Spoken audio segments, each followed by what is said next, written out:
Have you ever found yourself thinking that even the simplest daily routine can hide spiritual obstacles bigger than we imagine? Perhaps a seemingly harmless gesture, such as a whispered comment or a small grudge that has never been addressed, could silently distance you from the grace of God. If this idea intrigues you, know that you are not alone. In a survey conducted a few years ago by a Catholic research center in Europe, over 60% of the faithful interviewed declared feeling distant from their spiritual life, without fully understanding why. This is precisely where Padre Pio comes into play, as his life and teachings offer a particular lens to identify those hidden sins that we often ignore in our everyday grind. The crucial question is, can you be performing acts, gestures, or thoughts that separate you from divine grace without even realizing it? The answer, perhaps disconcerting, is yes. But do not worry. Becoming aware of these behaviors is the first step toward transforming them into opportunities for spiritual growth. Let us take a small leap back to a village in southern Italy, where a young Padre Pio began his ministry. Testimonies describe how he was able to see beyond appearances, recognizing the impact of certain negative habits before they were even confessed. Some believers were surprised when the friar kindly reprimanded them for having judged a neighbor, for complaining excessively about a health issue, or for dedicating too much attention to worldly goods while neglecting prayer. What appeared to them as a normal outburst or concern revealed, in Padre Pio's view, a deeper unrest, a spiritual knot that creates distance between the soul and divine grace. That is when his reflections on recognizing and combating these small pitfalls of the soul began to spread. A curious fact, according to some biographers, Padre Pio spent more time discussing seemingly minor issues, such as the habit of murmuring or silently judging, than focusing on major scandals or transgressions. This is because, in his view, a clear and noticeable fall is easier to identify and confess, while sins hidden in small daily actions act like an invisible worm, eroding serenity and purity of intention from within. So let me ask you, how many times have you complained about trivial things, felt annoyed by someone without saying it out loud, or believed that prayer can wait for a better moment that, in reality, never arrives? Here, Padre Pio's teaching speaks directly to us. It highlights what we often overlook, reminding us that even the smallest choices we make each day either strengthen or, conversely, weaken our relationship with God. It is not great works that define our holiness, but rather the consistency of small acts carried out with love and humility. This may well be the answer you have been looking for in your heart. If our everyday life contains hidden traps, only by recognizing them can we begin to free ourselves. Over the path we are about to undertake, we will discover 5 sins that, according to Padre Pio, can creep into our lives without our awareness. We will call them hidden or invisible sins precisely because they often escape notice. We will explore them one by one, shedding light on what makes them so insidious and sharing practical tools to overcome them. If you, too, feel the desire to strengthen your faith and sense a need to draw closer to the presence of God, prepare for a journey of reflection that, step by step, will guide you toward greater awareness and inner transformation. And remember, no situation is so intricate that divine grace cannot heal it. All it takes is the willingness to acknowledge one's mistakes, a heart open to self-examination, and, above all, the trust that God can work wonders in our daily lives. The first hidden sin, murmuring. Murmuring is an attitude that, at first glance, may seem like a simple outlet for whatever disturbs us in everyday life. A colleague who irritates us, a noisy neighbor, or even uncooperative weather. Yet, according to Padre Pio's teachings, this inner muttering becomes a significant obstacle to God's grace, as it blinds us to small daily blessings and traps us in a state of constant dissatisfaction. A 2022 study by a Catholic research institute in Italy revealed that nearly 58% of the faithful interviewed admitted to complaining at least once a day, often without even noticing. This data demonstrates how deeply rooted murmuring is in people's attitudes, even among those who regularly attend church. Padre Pio, in his letters and conversations with believers, repeatedly emphasized that complaints, though considered harmless, can actually erode trust in divine providence. One anecdote from 1958 involves a young man who frequently complained about his modest job. He focused solely on his work's difficulties and limitations, without recognizing the opportunities it offered for spiritual and personal growth. After speaking with Padre Pio, who invited him to give thanks instead of pointing a finger at fate, the young man gradually changed his perspective, finding new reasons for gratitude. Those who knew him later recounted that this shift not only improved his mood, but led him to a deeper faith life. Interestingly, murmuring is not restricted to personal issues. It also surfaces when we speak negatively about parish events, a volunteer group's organization, or even the scheduling of a religious celebration. According to some priests interviewed for a related survey, complaining ranks among the most frequent causes of tension in ecclesial communities, fueling division and misunderstanding. Padre Pio used to suggest a concrete practice. Whenever you feel tempted to complain, pause and offer a short prayer of thanks, even for little things like the food you enjoy or a family member's good health. It is a way to shift your focus from dissatisfaction to gratitude, restoring a more genuine contact with God. Many believers, inspired by this advice, began keeping a small gratitude diary, jotting down at least 3 reasons every evening to thank God for that day. Within a few weeks, some noticed a radical improvement in their mindset. Constant complaining was replaced by a more optimistic and grateful outlook.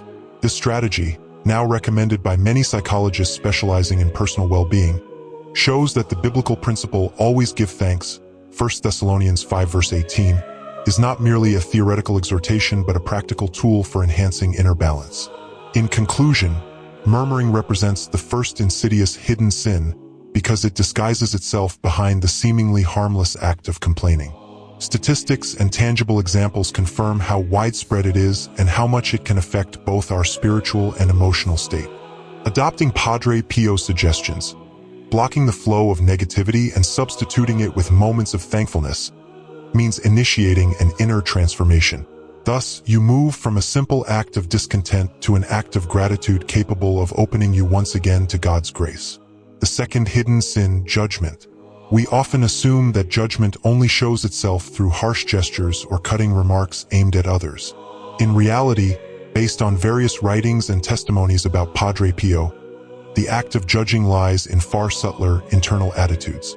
A brief look at statistics by some Catholic study groups in Italy, 2021, indicates that 55% of believers claim to experience critical thoughts at least once a day about people in their family, parish, or work circle.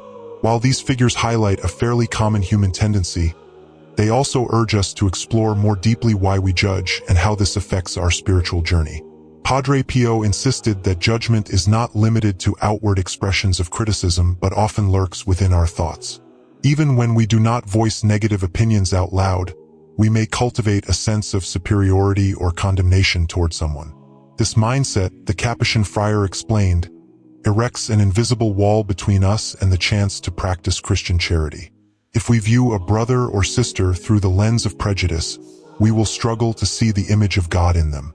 A little-known anecdote speaks of a believer who, after World War II, complained to Padre Pio about a relative's sinful behavior. The friar, after listening quietly, simply asked, "Have you considered whether your expectations of him exceed what he can handle at this moment?" With that single question, Padre Pio exposed the root of the man's judgment, a fixed notion of how the other person should behave, without taking into account personal circumstances, wounds, or struggles. This story highlights how judging can stem from a partial, unempathetic perspective. Spiritually, judgment saps our energy because we become more focused on others' missteps than on our own growth. Many devotional writings point out that expending time and mental energy on criticizing others prevents us from identifying our own failings and asking God for the grace to improve. Additionally, recent social psychology studies suggest that a persistent habit of judging can breed feelings of anxiety or frustration, as we expect everyone and everything to conform to our standards. How can we overcome this hidden sin? Padre Pio offered a simple yet profound remedy: praying for the person we are tempted to judge. Instead of dwelling on their weaknesses, we can transform inward criticism into an act of compassion by entrusting that individual and our own perspective to the Lord. A practical approach is to pause whenever someone irritates us and ask, "What do I genuinely know about this person's life? Am I evaluating them only by my standards, or do I take their struggles into account?" Posing these questions already lessens our inclination to lock ourselves into the role of judge and nudges us toward Christian love. Finally, remember that judging others can serve as a shield against examining ourselves. Focusing on someone else's flaws allows us to avoid looking at our own, preventing that interior purification Padre Pio believed was vital in drawing closer to God's will. In this sense, judgment stands in the way of genuine dialogue with the Lord, cluttering our minds with criticism and distancing us from humility. Realizing this cycle is the initial step in shifting our perspective. By reducing critical moments, we can use our energy more effectively in understanding, empathy, and self-improvement. The third hidden sin, negligence in prayer. If we think about a friendship or a family bond, we realize how essential it is to devote time to conversation, listening, and sharing.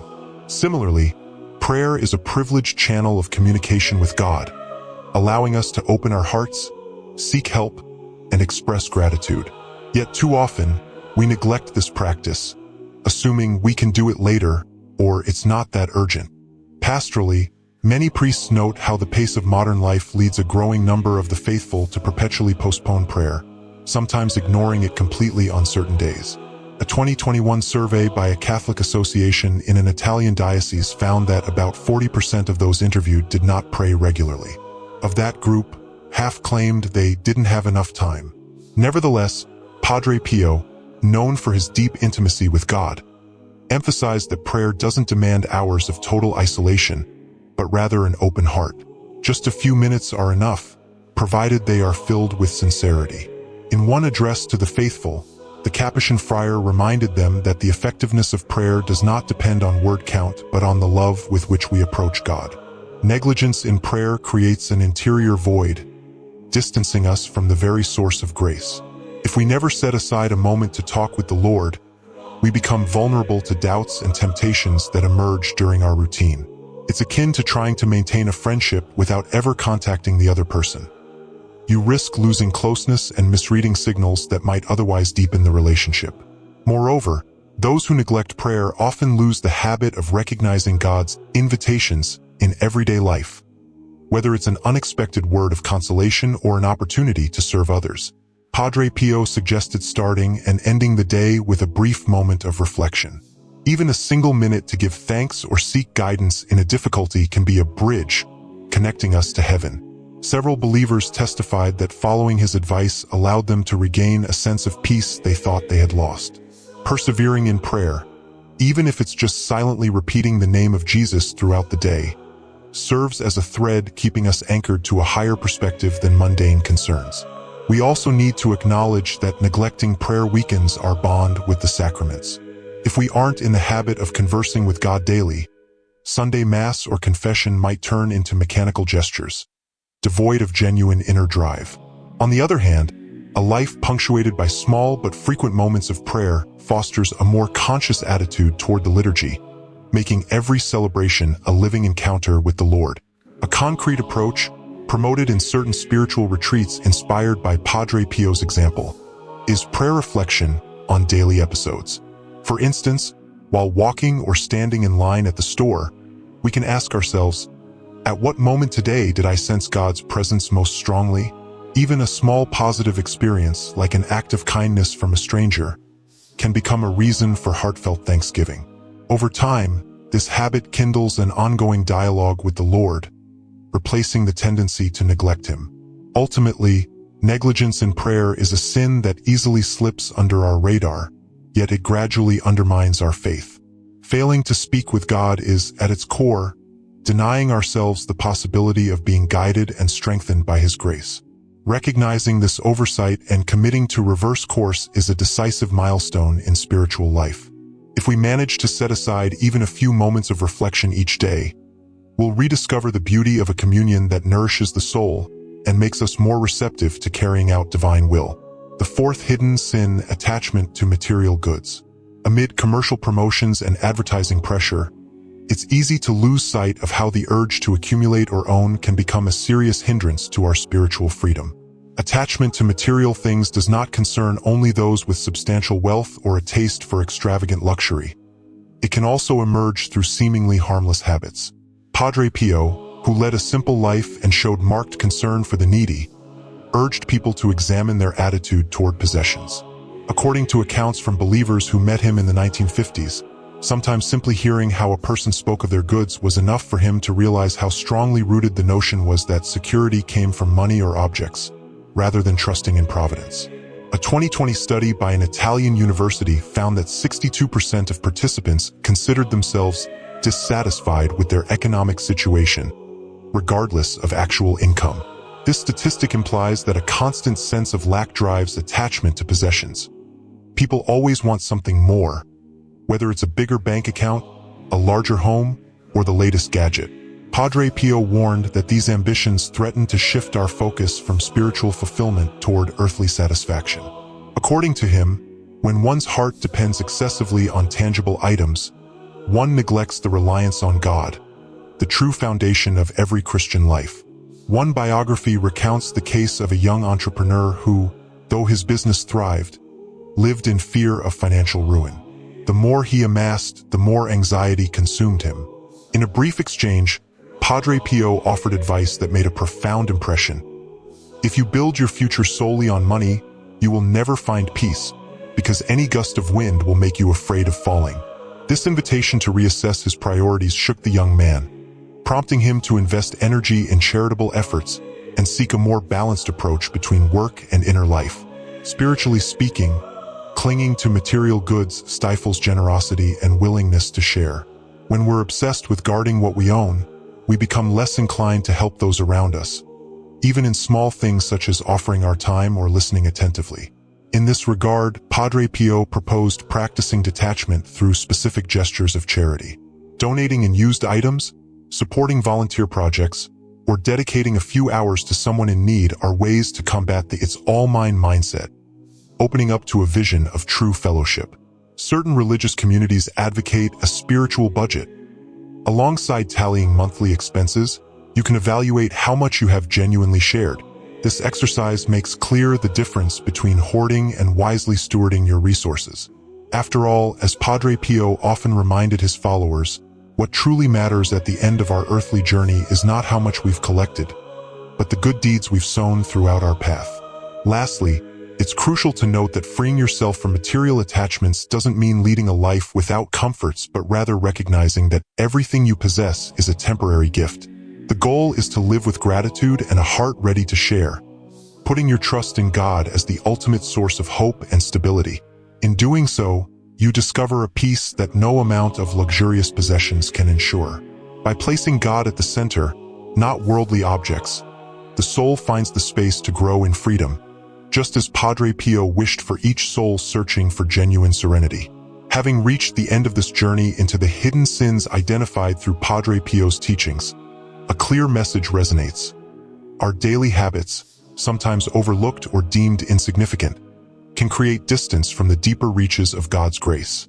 Whether it's the tendency to murmur endlessly, criticize others, forget about prayer, allow ourselves to be trapped by materialism, or avoid forgiving, we are all called to examine our conscience sincerely. Recognizing where we stumble is the first step toward reigniting a more vibrant connection with the Lord, no longer letting these silent vices hamper our spiritual progress. Now you must decide. Do you want to remain entangled in the same patterns that rob you of inner peace? Or are you ready to take a courageous step toward transformation? If Padre Pio's words and these reflections have spoken to your heart, perhaps it's time to embrace a new viewpoint. Even simple, small changes can pave the way for a more serene life in harmony with Christ's teachings. A practical example?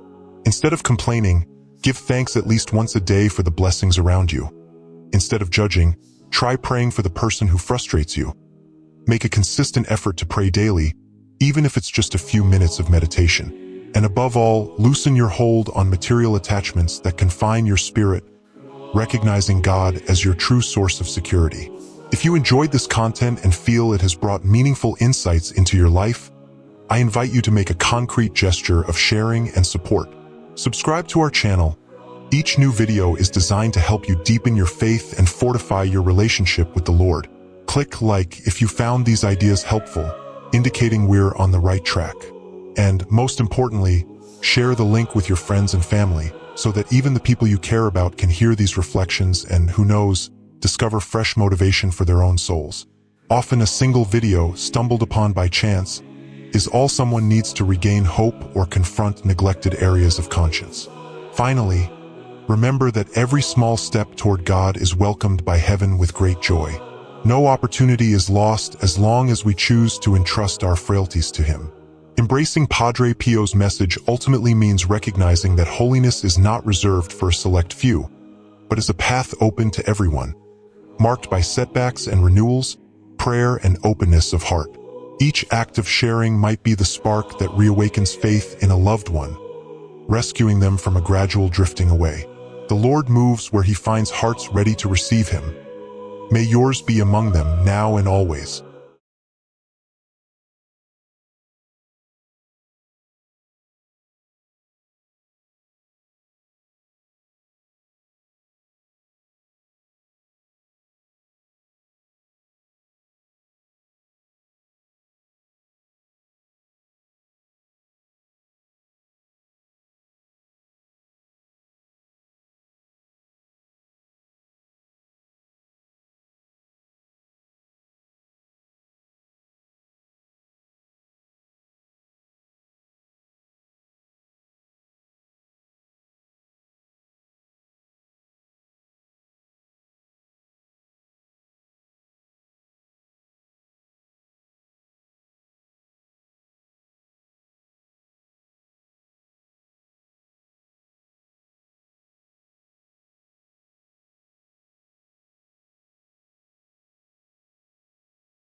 oggi e sempre.